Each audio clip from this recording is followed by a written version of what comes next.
大家好，欢迎来到 T 先生的菜地和蘑菇坊。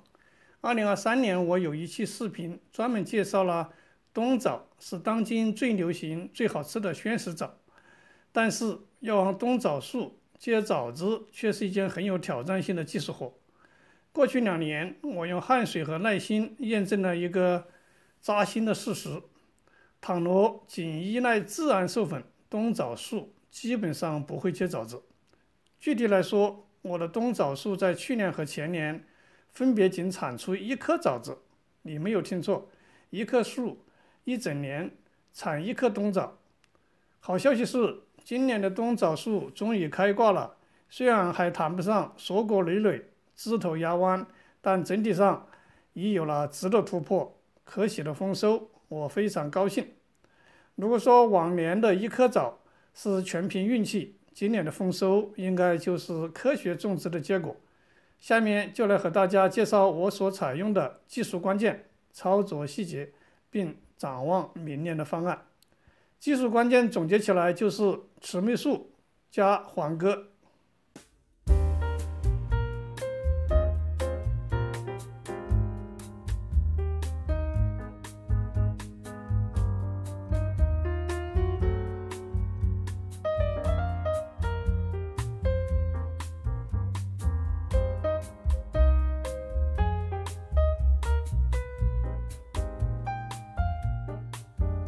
20到25。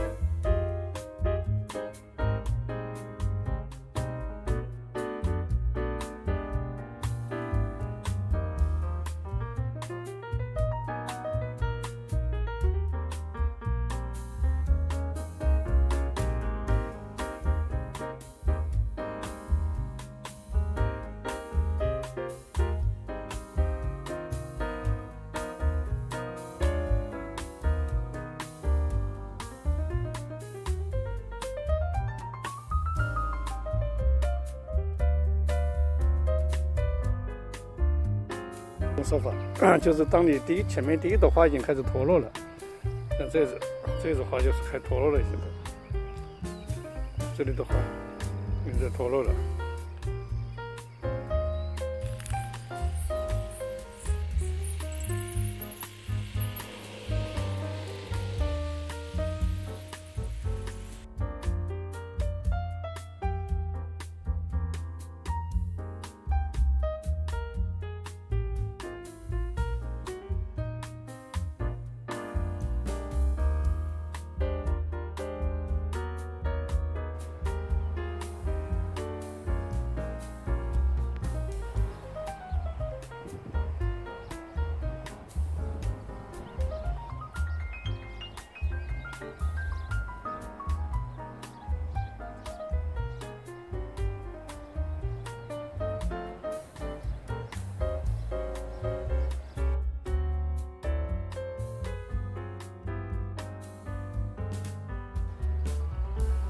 那我这个枝子呢是喷过2遍的，是建了1天之后又喷了1遍。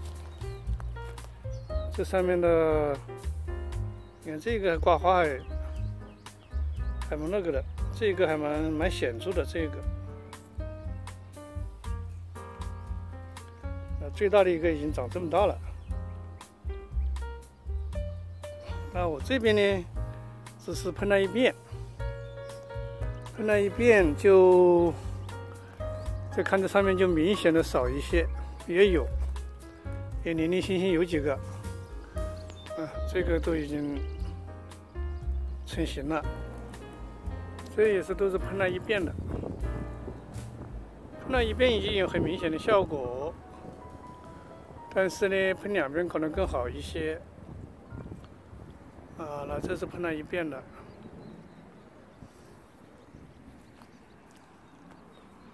这边呢是喷了2遍的。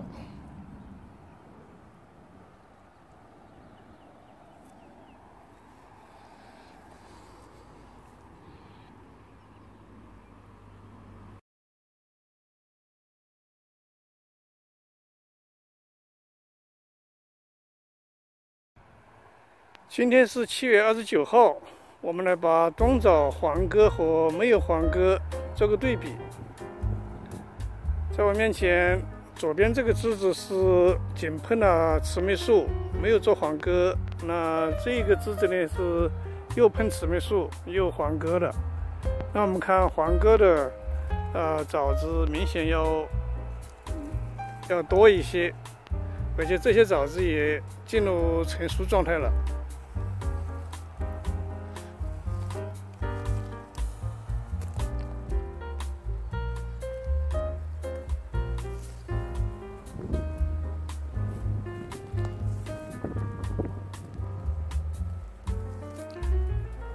那没有黄葛的呢，这边的枣子就数量要很少很多，可能只有它的1/3，零零星星有几个。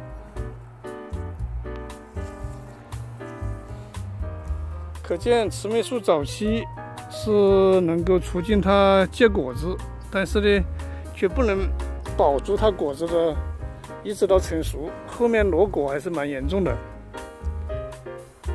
这是一个比较，就是果子的数量，还有成熟期早晚，还有2个形态方面的特征。你看，就是没有黄葛的这些叶子都是显得很健康，颜色和形状都很健康。那黄葛之后呢，正如我前面一个影片说的，这个叶片都呈卷曲状。还有一个特点就是没有黄葛的枝条，它后面能够发新枝，你看这发这么大个新枝出来了。那黄葛的呢，就基本上发新枝的能力已经被移植了。我们再来看我另一棵树上面没有黄葛的，这有个枝条也是没有黄葛的，看看上面大概结了几个枣子，7、8个，枣子都还很小，叶片比较嫩绿。而且这上面也是发了有好几根主枝，几根新梢出来了。我还修剪了2枝去了，一共发了4个下梢出来，这很健壮的下梢。这当然可以是明年的这个结果子了，而且现在上面还在开花。这有很多这种夏天的夏花，夏天开的花。而且今年冬枣的果子比去年也要大一些，这去年的果子是这么大，那把它和今年的这个比较，今年的冬枣果子要比去年大1倍。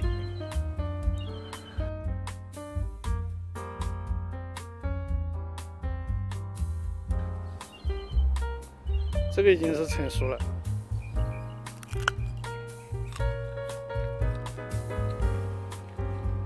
水分含量很足。清脆，皮很薄，真的是皮薄肉脆，糖分含量高。